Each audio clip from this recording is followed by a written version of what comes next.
We watch the other countries. You see that trajectory and trying to turn the trajectory. But as of now, the numbers are continuing to increase. What we're working very hard to do is to keep the rate of increase of the spread of the disease to a level that we can manage it in our hospital system. We have 53,000 hospital beds available. Right now, the curve suggests we could need 110,000 hospital beds, and that is an obvious problem, and that's what we're dealing with. You have the nation's role in this situation. You also have the state's role. This is what they call an emergency management situation, and there are rules for emergency management, who does what. Basically, the state governments, local governments, manage an emergency unless the emergency overwhelms the capacity of the local government. And then the higher level of government takes over. That happens even on the state level. A city will be in charge, a county will be in charge, unless it overwhelms their capacity, and then the state comes in and takes over. The federal government has made a decision to leave the states in charge of deciding quarantine procedures, whether to open, whether to close. That's why you see New York taking certain actions, Illinois taking certain actions, different states taking certain actions, because the federal government thus far has said different situations in different states, let the states decide dependent upon the number of cases they have. And I think that has been right to date. That could change, but it's been right to date. However, the federal government should nationalize medical supply acquisition. The states simply cannot manage it. This state cannot manage it. States all across the country can't manage it. Certainly the states that are dealing with the highest caseload can't handle it. But you're hearing it all across the country from states. They just can't deal with finding the medical supplies that they need. And that's why I believe the federal government should take over that function of contracting and acquiring all the medical supplies that we need. Currently, when states are doing it, we are competing against other states. In some ways, we're savaging other states. I'm trying to buy masks. I'm competing with California and Illinois and Florida, and that's not the way it should be, frankly. Price gouging is a tremendous problem, and it's only getting worse. There are masks that we were paying 85 cents for. We're now paying $7. Why? Because I'm competing against every other state, and in some cases against other countries around the world. Ventilators, which are the most precious piece of equipment for this situation, they range in price from $16,000 to $40,000 each, and New York State needs 30,000 ventilators. This is just an impossible situation to manage. If we don't get the equipment, we can lose lives that we could have otherwise saved if we had the right equipment. The federal government has two options to handle this. Voluntary partnership with companies, where the federal government says to companies, I would appreciate it if you would work with us and do this. And the president has done that, and he seems to have gotten a good response on a voluntary basis. The other way is what's called the Defense Production Act, where the federal government has the legal authority to say to companies, you must produce this now. It is invoking a federal law. It is mandating that private companies do something, but I think it is appropriate. If I had the power, I would do it in New York State because the situation is that critical. I think the federal government should order factories to manufacture masks, gowns, ventilators, the essential medical equipment that's going to make the difference between life and death. It's not hard to make a mask or PPE equipment or a gown, but you need companies to do it. We have apparel companies that can make clothing. Well, then you can make a surgical gown and you can make a mask, but they have to be ordered to do it. If the federal government does it, then they can do it in a very orderly way. They can decide how many they need. They can designate how many each factory should produce, and then they could distribute those goods by need rather than having these states all compete against each other. It would also be less expensive because it would avoid the price gouging that is now happening in this marketplace. I can tell what's happening. I'll contract with a company for 1,000 masks. They'll call back 20 minutes later and say the price just went up because they had a better offer. And I understand that. Other states who are desperate for these goods literally offer more money than we were paying. And it's just a race that's raising prices higher and higher. We even have hospitals competing against other hospitals. If the federal government came in, used the Defense Production Act, you could resolve all of that immediately. Also, we need the product now. We have cries from hospitals around the state. I've spoken to other governors around the country. They have the same situation. They need these materials now. And only the federal government can make that happen. So I believe the federal government should immediately utilize the Defense Production Act, implement it immediately. Let's get those medical supplies running, and let's get them moving as quickly as possible. In terms of federal government funding, they should prioritize the funding. Individuals need money. You're laid off. You're going paycheck to paycheck. We took care of the rent issue here in New York, the mortgage payment, but you have to buy food. You have to buy essentials. And if you haven't worked and you're laid off, you're in trouble.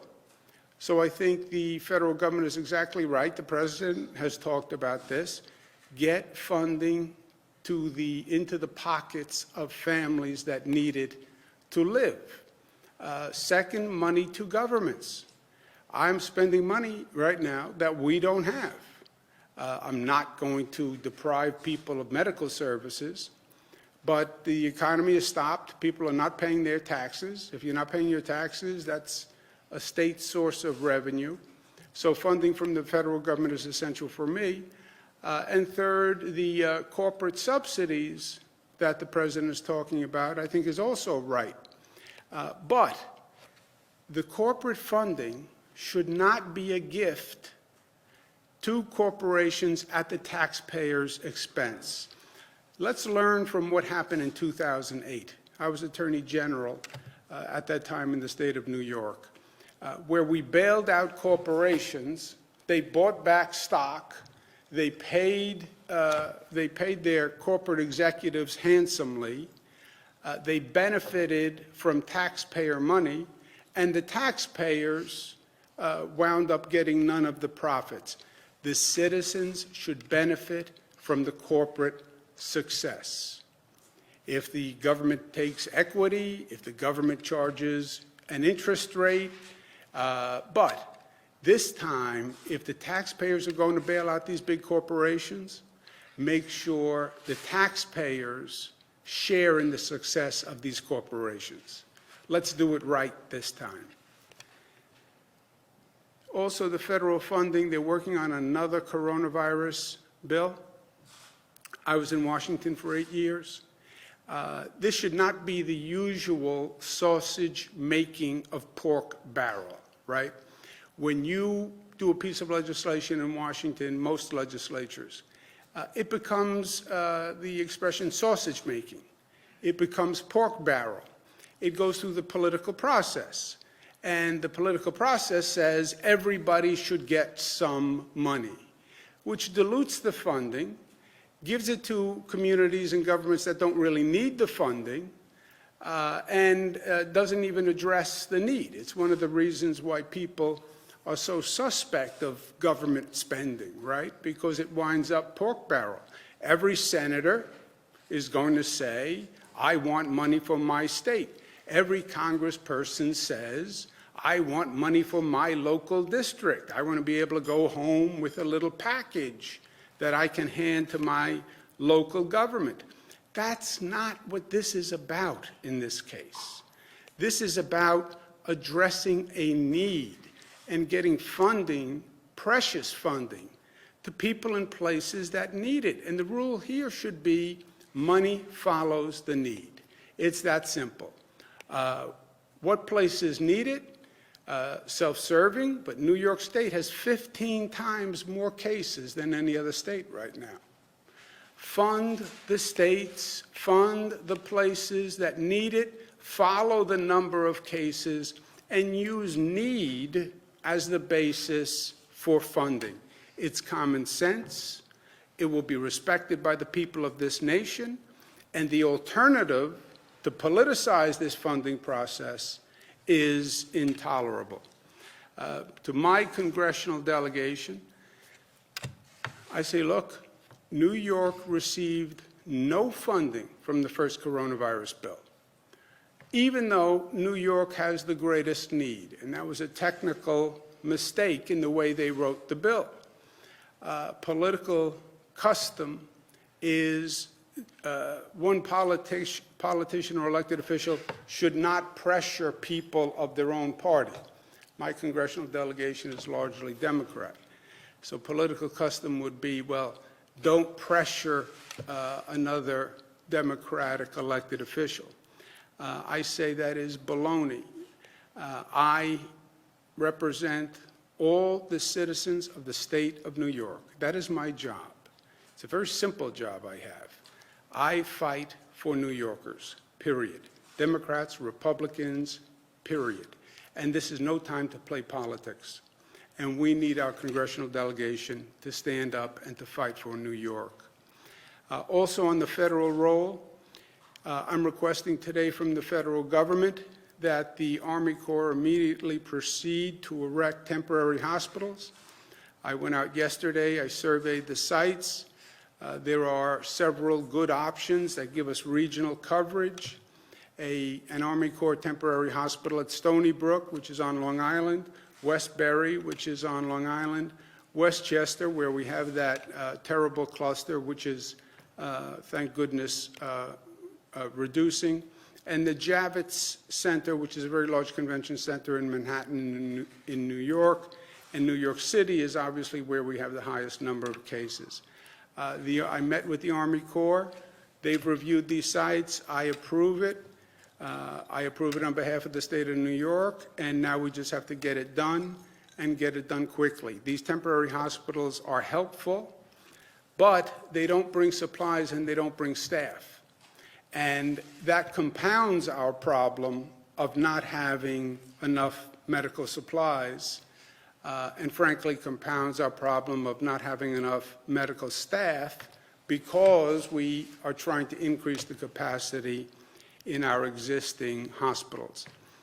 The sites that we picked allow for indoor assembly of these facilities, so they won't be out of doors. They'll be indoors. Some places we may need to do them outdoors, but these campuses also have dormitories where the healthcare staff can stay. They're very large, there's space, and again, I have made all necessary approvals, so from my point of view, construction can start tomorrow. These are pictures of the places where we would assemble them in Stony Brook, Old Westbury, Westchester County Center in Westchester, all indoor locations, all open, all ready, accessible. Jacobs Javits Center, we just expanded it. It's one of the largest convention centers in the country. It's open, it is ready to go. There is no red tape on the side of New York. We're also asking FEMA to come in, Federal Emergency Management Agency, to come in and erect 4 federal hospitals at the Javits Center. The federal hospital by FEMA is different than the Army Corps of Engineers temporary facility. The FEMA hospitals come with staff and with supplies. They're in 250-bed configurations. We're asking for 4 of those 250-bed configurations to be assembled in the Javits Center. The Javits Center can easily manage them. It's in the heart of Manhattan. They're fully equipped. They're fully staffed. Again, we are ready to go as soon as the federal government is ready to go. That will then give us regional coverage in downstate New York, which is our most heavily impacted area. The President signed a FEMA emergency declaration, which allows FEMA to go to work. By that emergency declaration, funding for these services is split, 75% by the federal government, 25% by the state government. The federal government can waive the state's share, as they call it, waive the 25% from the state. I'm also requesting that the President waive the 25%. I just cannot pay the 25%. We literally don't have the funding to do it. And by the way, I don't believe any state will be in a position to waive the 25%. So I don't just say that on my behalf, I say that on behalf of all the governors. I'm the vice chairman of the National Governors Association. I've been speaking with governors all across the nation. No state has the financial capacity to participate, in my opinion. But I know for sure New York doesn't, because we are the heaviest hit state right now. I'm asking the President to do what I did here in the state of New York, cut the red tape, cut the bureaucracy, just cut to the chase, get the Army Corps of Engineers moving, get FEMA moving, let's get those buildings up, let's have them in place before that trajectory hits its apex. Time matters, minutes count, and this is literally a matter of life and death. We get these facilities up, we get the supplies, we will save lives. If we don't, we will lose lives. I don't mean to be overly dramatic, but I want to be honest, and that is the simple fact of this matter. We're also implementing the trial drug. We have secured 70,000 hydrochloroquine, 10,000 Zithromax from the federal government. I want to thank the FDA for moving very expeditiously to get us this supply. The President ordered the FDA to move, and the FDA moved. We're going to get this supply, and the trial will start this Tuesday. The President is optimistic about this, about these drugs, and we are all optimistic that it could work.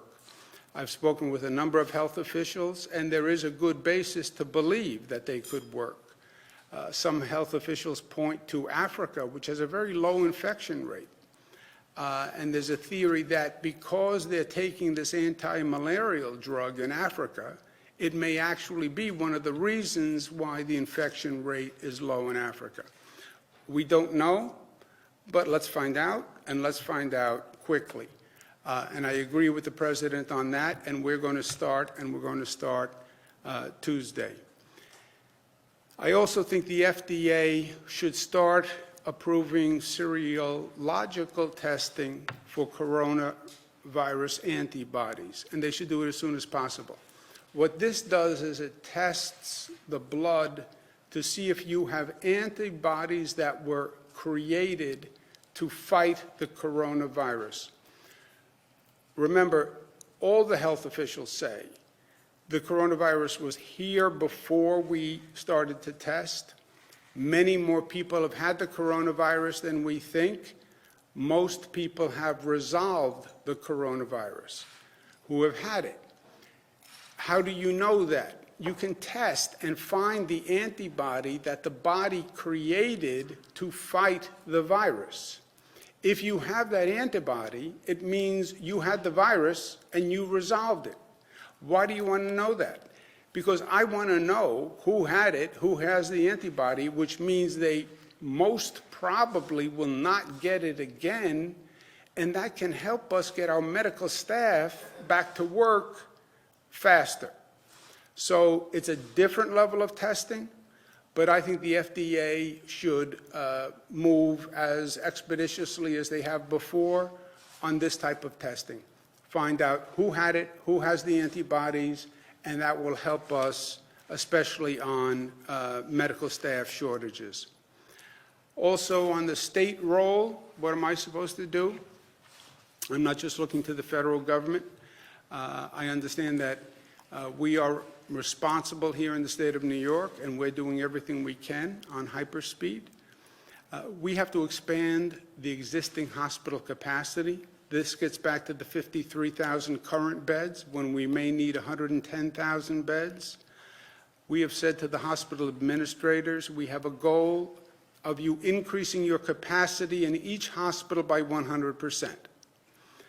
Yes, an ambitious goal. Yes, very difficult. Yes, it may be impossible in some places. But remember, a hospital is highly regulated. Space is regulated. The number of beds in a room is highly regulated. We're waiving all those regulations and saying, just from a physical capacity point of view, see if you can increase your capacity 100%. Where do we get 100%? We have 53,000 beds. We have to get to 110,000 beds. Everybody increases by 100%. We meet the goal. Simple. A little too simple, but we understand many hospitals won't be able to do it. However, at a minimum, hospitals must give us a plan to increase capacity by at least 50%. So we would be at about 75,000 minimum against the 110 need. We would still have to find additional beds. I understand that. And you see what we're doing with the federal government. There's an opportunity there. But every hospital, goal of 100% increase in capacity, mandate of 50% increase in capacity. We also have an intensive care unit bed issue where we have to increase the number of intensive care units. That is limited by the number of ventilators. What makes an ICU bed an ICU bed in this case? It's that the ICU bed has a ventilator. And that's where we get back to needing the ventilators desperately, so we have those ICU beds. We're putting out a Department of Health emergency order to hospitals that says we're not just asking you to do this. It wouldn't just be a nice thing. I'm not just asking you as governor as a civic obligation.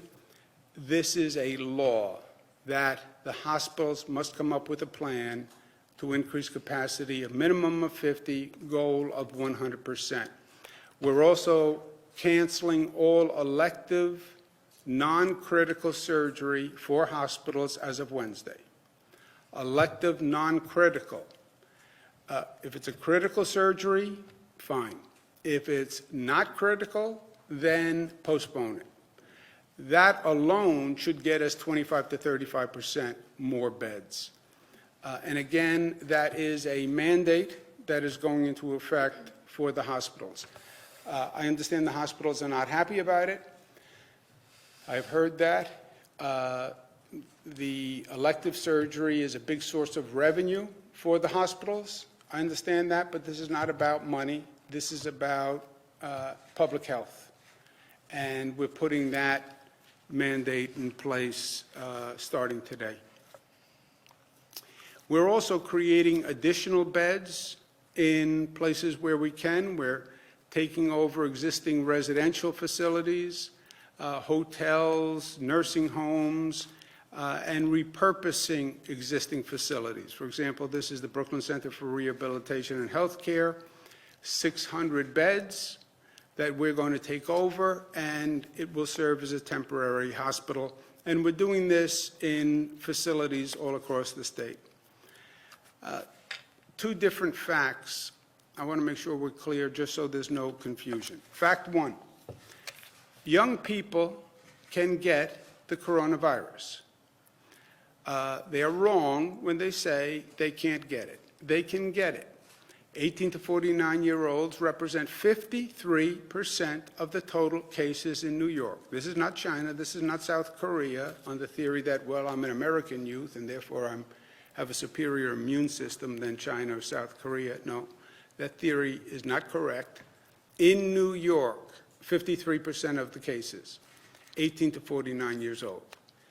Second fact, older people and those with compromised immune system, underlying illnesses, can die from the coronavirus.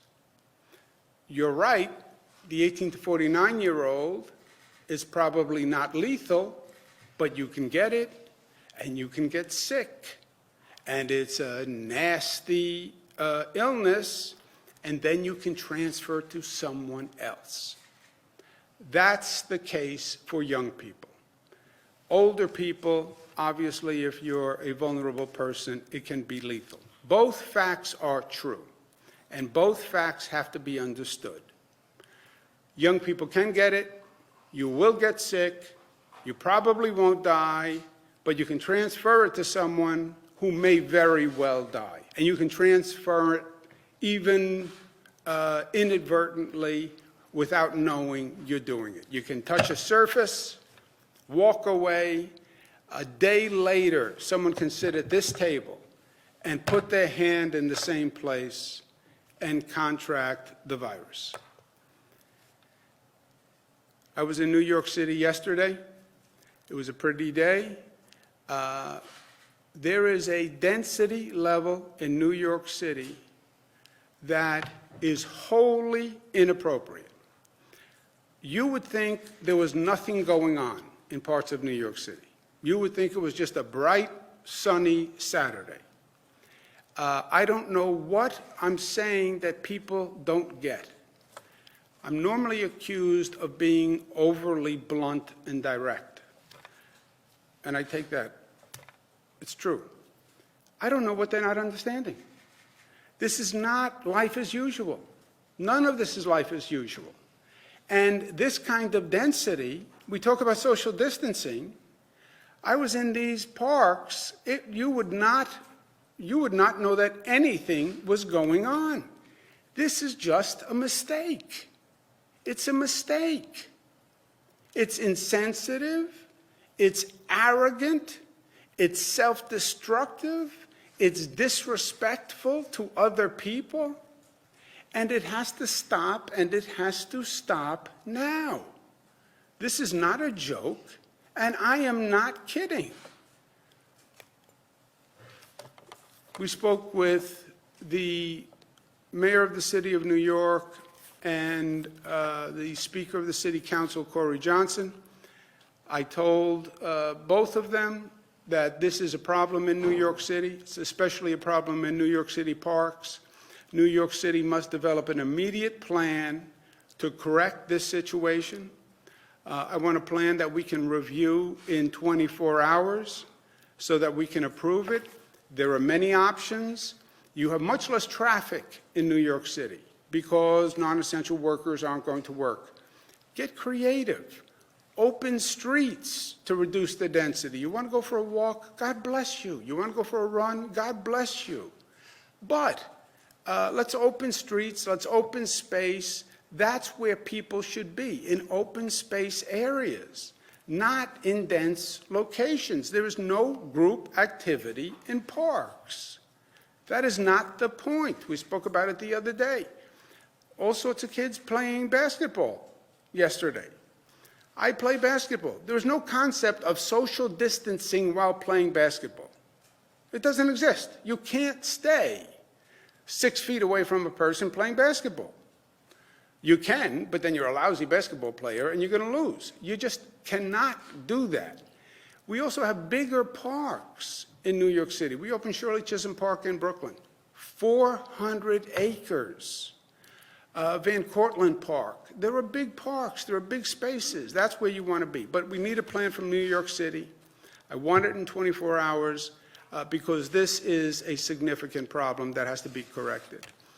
In terms of numbers, I said yesterday, New York is testing more people than any state in the country, and per capita more than any country on the globe. That is a positive accomplishment, pardon the pun, because we want testing, we want more testing. We ramped up very quickly. We're doing it better than anyone else, and that is a good thing, because when you identify a positive, then you can isolate that person, and that's exactly what we're trying to do. When you increase the number of tests, you're going to increase the number of people who test positive. And the numbers show exactly that. We have now tested 61,000 people. Newly tested 15,000 people. So these numbers just are exponential to what is being done anywhere else in the country. And that's why you're going to see much higher numbers than anywhere else. Total number of new cases, 15,000. I'm sorry, total number of cases, 15,000. Total number of new cases, 4,800 new cases. You see the state, more and more counties. We're just down to a handful of counties now where we don't have existing cases. As I said, that is going to be 100% covered. It's just a matter of time. On the hospitalization rate, which is a number that I watch very closely, it's 1,900 cases out of 15,000, 13%. 13% is actually lower than it has been. We've been running at 15%, 16%, as high as 20%. This is 13%. This is the key indicator, because this is saying how many people are going to come into your healthcare system as the number goes up. So this is not bad news. Across the country, you see New York now has 15,000 cases, Washington State 1,600, California 1,500. So we have roughly 15 times the number of cases. Now, do we really have 15 times the number of cases? You don't know. We're testing much more than anyone else. So that is a major factor in this. But I have no doubt that we have more cases. We have more density. We have more people from other countries who come to New York than many other states. I have no reason to believe that we don't have more. I don't believe we have 15 times more. I believe that's also a factor that we test more than anyone else. 114 new deaths, total number of deaths, 374. And that is a sobering, sad, and really distressing fact that should give everyone pause, because that's what this is all about, is saving lives, and we've lost 374 New Yorkers. Keeping it all in perspective, Johns Hopkins has followed this from day one, 311,000 cases, 13,000 deaths. Statewide deaths, to the extent we can research the cause of death and the demographics of death, what we're seeing roughly, 70% of those who passed away were 70 years old or older, and the majority had underlying health conditions, okay? So it is what we said it was. Approximately 80% of the deaths of those under 70 years old had an underlying health condition. So, young people can get it, young people will get sick, young people can transfer it. Mortality, lethality, older, compromised immune system, underlying illness. That's what we're seeing. But even within that population, the capacity of our health care system can save those lives. It doesn't mean just because you're 80 and you have a compromised immune system or you have an underlying health condition and you get coronavirus, you must pass away. That's going to depend on how good our healthcare system is. But in terms of overall perspective, I'm afraid for myself, I'm afraid for my sister, I'm afraid for my child. Older, underlying illness, be very, very, very careful. This gets back to Matilda's law. This gets back to my mother.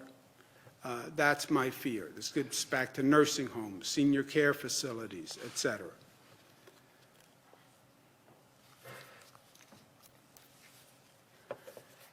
Personal advice, this is not factual. I try to present facts. I try to present everything I know. I try to present unbiased facts. I try to present numbers, because people need information. When do you get anxious? When do you get fearful? When you don't get the information, or you doubt the information, or you think people don't know what they're talking about, or you think you're getting lied to. So I present facts. This is personal advice. This is non-factual. So it's all gratuitous. You can take it, you can throw it in the pail. But we have to think this situation through. Don't be reactive at this point to this situation. Yes, you are out of control in many ways. You're out of control to this virus. You're out of work. Situations are changing. They're not in your control. You don't even know how long this is going to go on. It's a very frightening feeling. That is true. But you can also take back some control. Start to anticipate and plan what's going to go on.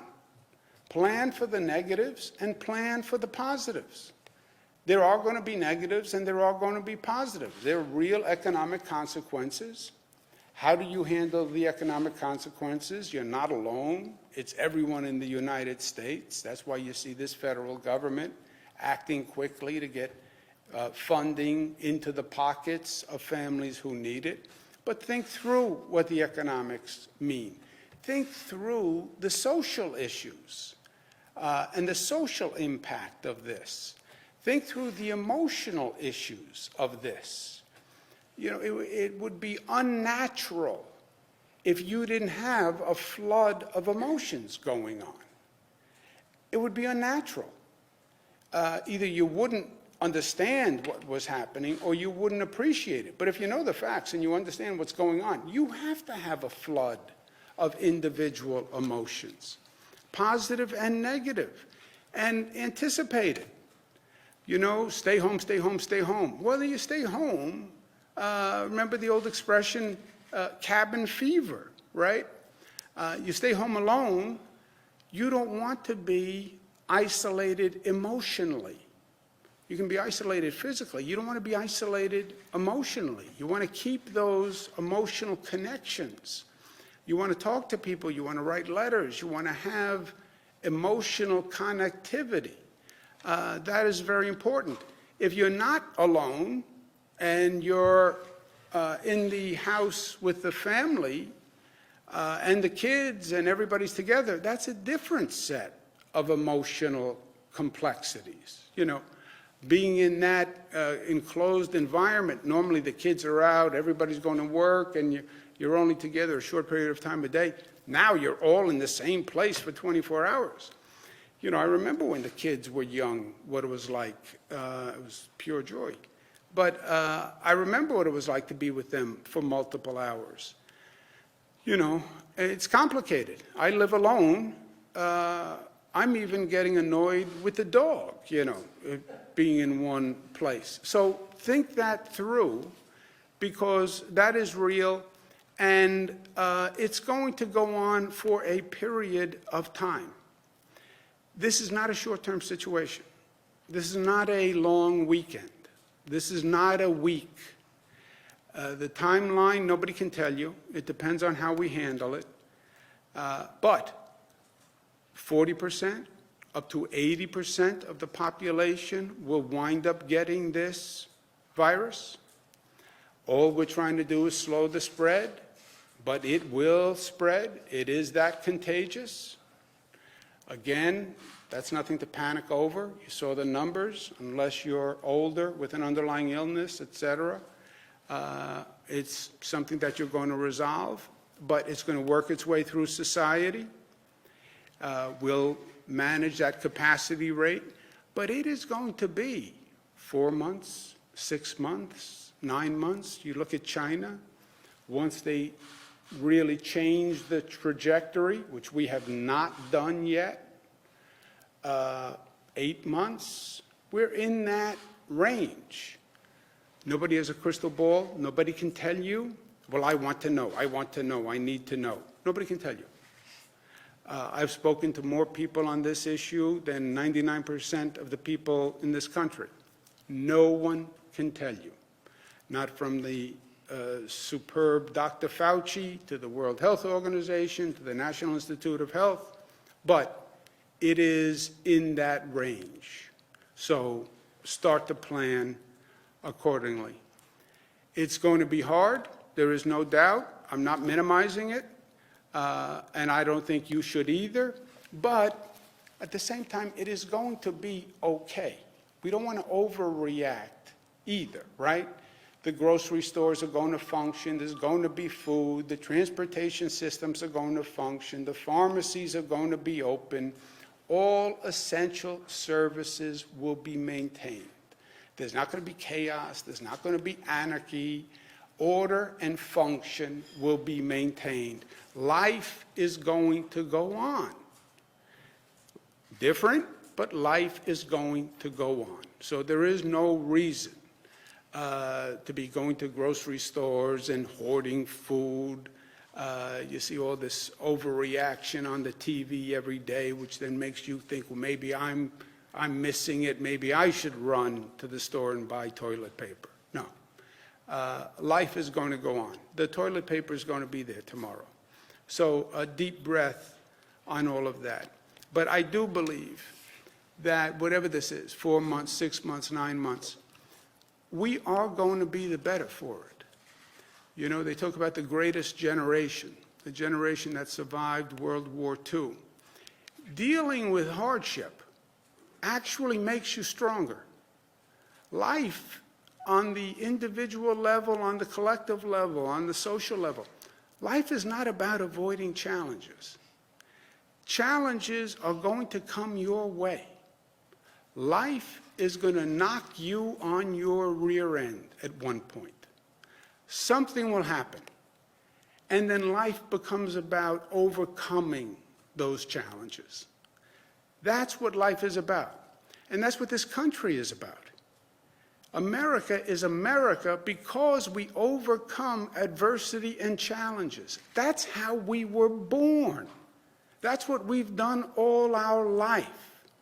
We overcome challenges. And this is a period of challenge for this generation. And that's what has always made America great. And that's what's going to make this generation great. I believe that to the bottom of my soul. We're going to overcome this, and America will be the greater for it. And my hope is that New York is going to lead the way forward. And together, we will. Questions? Governor, on New York City reducing its density, is it within your powers to do those sorts of things? And you're talking about closing streets to traffic, to increase pedestrian traffic. Can you explain the logic of what exactly that would look like in New York City? I could make those decisions in New York City. In truth, Jesse, look, first of all, I'm in New York City, born and bred, if you can't tell. So I know New York City from every kind of dimension. I don't know the situation with the parks well enough, and I don't know the situation on opening streets, closing streets well enough. And frankly, I think the local officials are in a better position to make those decisions. They see this issue also. It's not that they don't see the issue. They see the issue. They see the problem. I want them to come up with a plan. I think they're in a better position to do it. I want to know what it is, and I want to approve it because this is a serious problem. That density has to be reduced, and it has to be reduced fast. And that's why I'm asking for a plan from them in 24 hours. But I think they're in a better position to do it. Would you imagine closing parks and playgrounds and things like that? I want to see what they say. They know the problem, they see it. I mean, it's all over the place. It's not that, you need a microscope to find this. It is all over the city. Now, maybe it was a nice day yesterday or whatever, but it was all over the place. Governor, hospitals in New York City, all the way up to the capital region, are running low on tests and medical supplies. They've stopped doing public testing. Some have stopped the drive-through testing. Is that the right thing to do at this point? Are we running low on medical supplies? Well, Josepha, the main problem is the equipment. It's the gowns, it's the masks, it's the PPE equipment, and we sent 1 million masks to New York City yesterday. We have 1 million masks here, so we can supply hospitals, but we're talking about a very short period of time. We're then scrambling to buy all these masks. I have companies that are manufacturing masks for us. We're buying sewing machines to make masks. But this is not the way it should be done. Let the federal government, they have a law called the Defense Production Act, which is precisely for this. I get the president saying he wanted to work voluntarily with private companies and ask them to help, and I get the president saying the private companies were great and they came forward and they said, we want to help. I get that. I say, forget the voluntary partnership, order the companies to produce it, let the federal government do it, so that the private company doesn't wind up marketing with all these states that are competing. Think about it. We paid 85 cents for a mask. We're now paying $7 for the same mask. Why? Because California will pay $6, and Illinois will pay $6.50, and Florida will pay $6.75. I'm just making up those numbers. But that's not the way it should be. Let the federal government take the function of medical supply production and distribution. Just take it, right? When it came to testing, I said the exact opposite. I said to the president on testing, when everything was going through the FDA and everything was going through the CDC and it was slow, I said to the vice president, decentralize it. Give that function to me, the state. Why? I have 200 laboratories that I regulate. Give it to me, I'll turn on 200 laboratories. Rather than going through a bottleneck in the federal government, everything has to go through the FDA and CDC. So I said, in that situation, give me the task. I'll get it done faster. So it's not like I'm trying to say the federal government should do something to take a burden off me. I've accepted the burden of testing from the federal government. And by the way, our numbers went through the roof.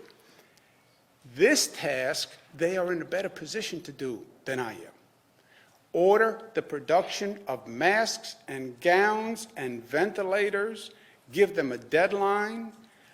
Don't get into this mad bidding war. They know how to distribute it because you look at where the cases are. And distribute it by the need of the cases from Washington. Let them take that. This is the president can do this. Frankly, it's the president's style to say, cut to the chase, this has to be done, and I'm mandating it, and he should do that here. But to that point, should we now stop publicly testing and only test people who are either in the hospital or in serious condition at this point? No, I'm not willing to give up the testing because the testing is one of the ways we slow the spread. There's only 2 ways to slow the spread. Density reduction, which we're all over, and we can't do anything more than that. We're already at 0 on non-essential workers. The second way is testing, find the positive, isolate the positive. So I'm not willing to stop testing because our number 1 job is slow the trajectory of the increase because I can't handle it in the hospital system. But if the disease is becoming endemic, what's the point of testing, I guess? You know, if you yourself have said 80% of the population could become infected, at what point, is it a diagnostic test? What is the point of testing? There is a point of inflection, you're right, where you could hit a point where the disease is so widespread, it's not worth the testing. We're not there yet, Jesse, because we're still trying to stop the apex, right? We have to bring down that curve.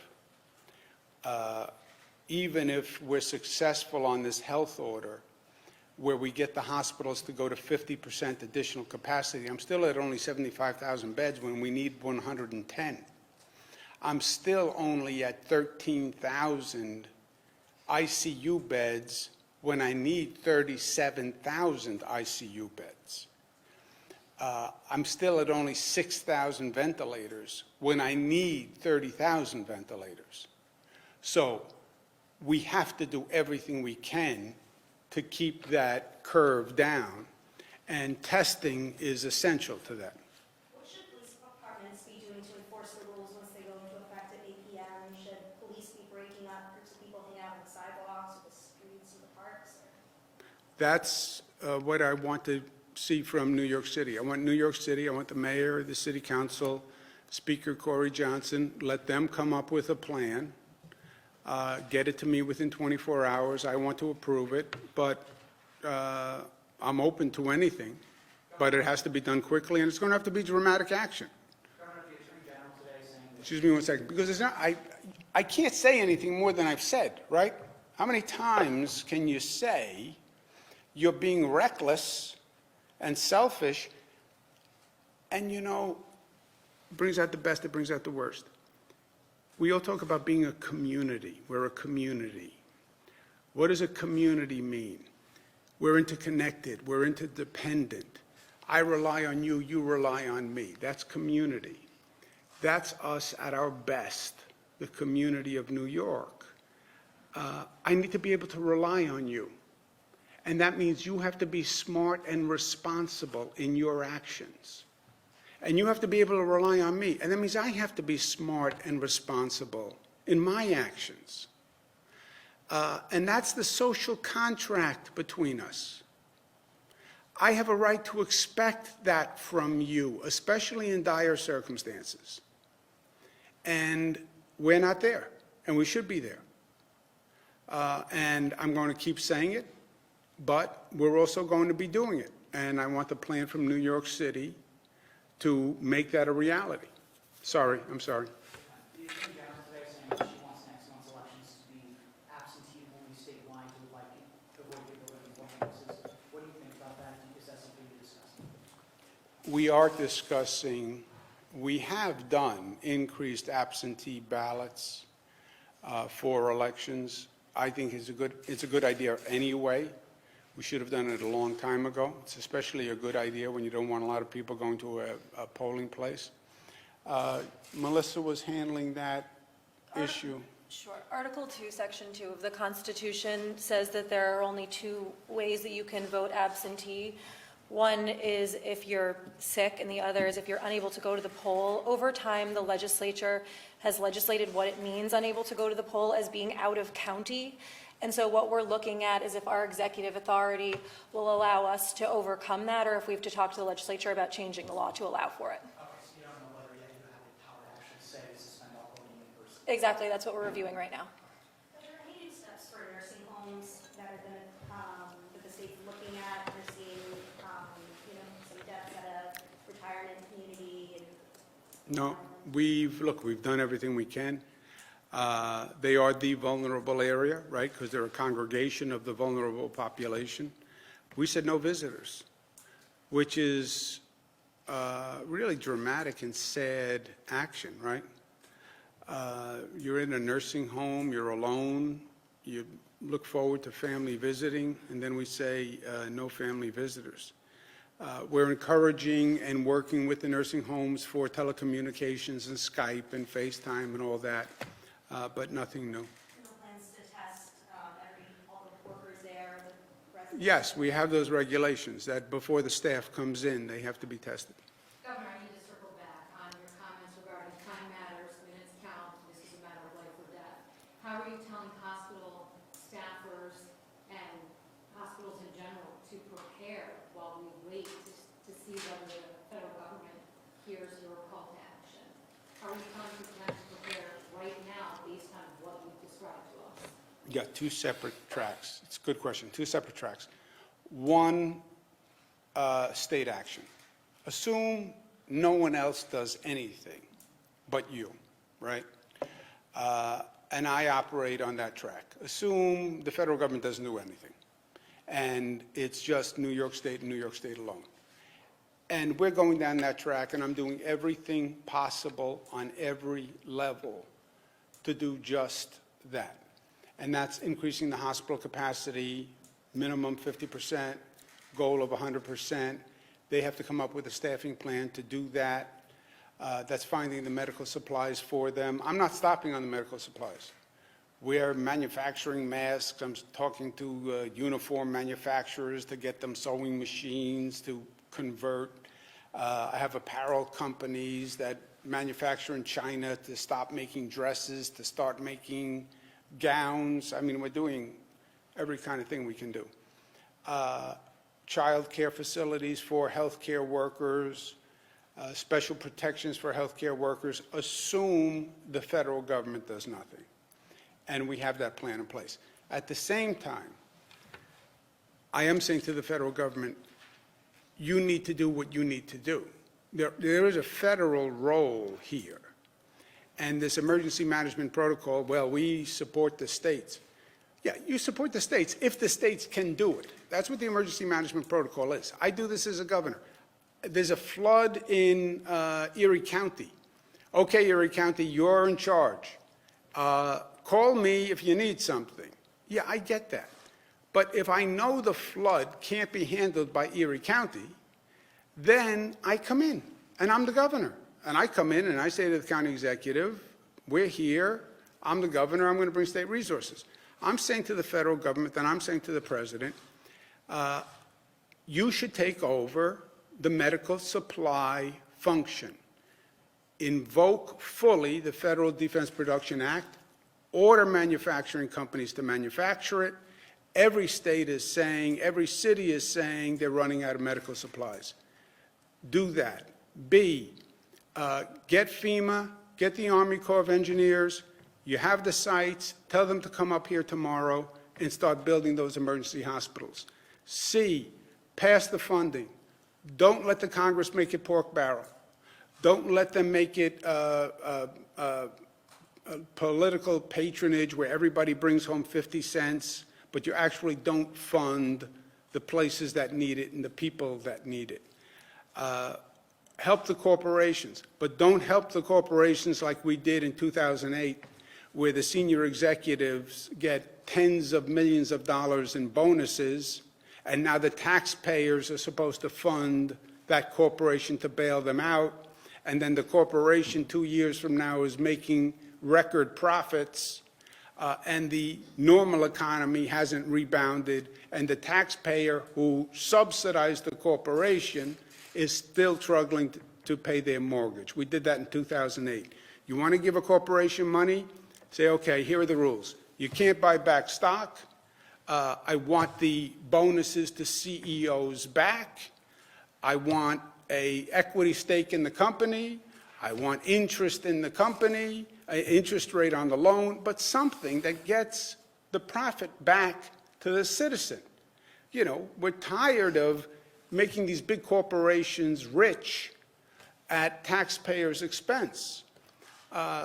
Make sure the corporations live up to their civic responsibility, and you have total responsibility. If you're going to give them taxpayer money, then you get to write the rules. You know, from the president's point of view, this is back to his old job, right? Somebody walks in and says, I want an investment in my company. Okay, I'll give you an investment in your company, but here are the rules before I give you the investment in that company. I need the federal government to do that. The emergency supplies, the funding to the places that need it. I need my congressional delegation to actually represent the state of New York and deliver. We need FEMA here. We need Army Corps of Engineers here. We need those functions working as quickly as possible. And then we need federal assistance from the federal government. If none of that happens, then we're on our own. We're New Yorkers. We'll figure it out. Why don't you? I'm sorry? Does the eviction waiver mean no need for rent freeze? Or Does the rent- eviction waiver mean no need? You cannot be evicted for non-payment of rent. One other piece of good news. You know, we talk about all these increasing cases, and you get the virus. Most people, the virus resolves. A good friend of mine, great public official, Rick Cotton, head of the Port Authority, he had the coronavirus, never hospitalized. He was home for 2 weeks. He is now tested negative for the coronavirus. So he self-resolved. It was about 2 weeks.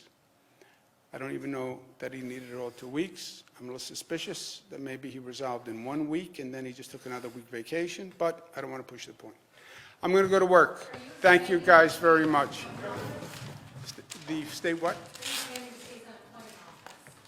Oh, we are overwhelmed in the website. We have 700 people working on the website and telephones to handle the inflow of insurance claims. The people out of jobs are telling us that the website is crashing, they don't know what to do. It is crashing because we've never seen this volume. The IT consultants can't even figure out how to handle the volume. The volume is that high. But we have 700 people working on the website and phones, et cetera, to process those claims. I know people are frustrated. I get it. But we have never seen a volume like this in any state agency ever. New York Presbyterian is saying that women's labor will not have visitors in the delivery room. Is that something that you would recommend at other hospitals? That is not my area of expertise, so I'll leave it to them. Thank you. I don't know. And on the